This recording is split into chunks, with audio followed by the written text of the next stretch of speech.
Hi everybody, Jim Ferrell here, Mayor of Federal Way. We're here at a very exciting location. We're tearing down the old Target site. Well, we got Swafford Excavating out of Washougal, Washington. Joe and Debbie are actually working the scene right now behind me. This is coming down. This is years in the making. We bought this property 9 years ago to help really redevelop and put a capstone on our downtown, and we're in motion now. So very exciting. Want to thank Joe and Debbie for their hard work at Swafford Excavating. Want to thank all of the people that help make this happen, our great engineering department and public works, and all the folks at City Hall that made this possible, and really all the people in the community who back this, which is really going to be a great new addition to our community right next to the Performing Arts and Events Center and our Town Square Park and our steps.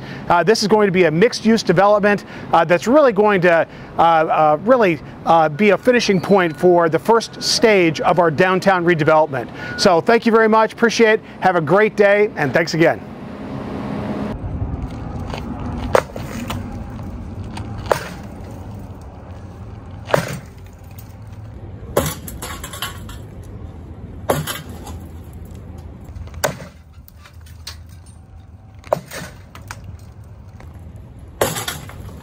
All right, on today's work.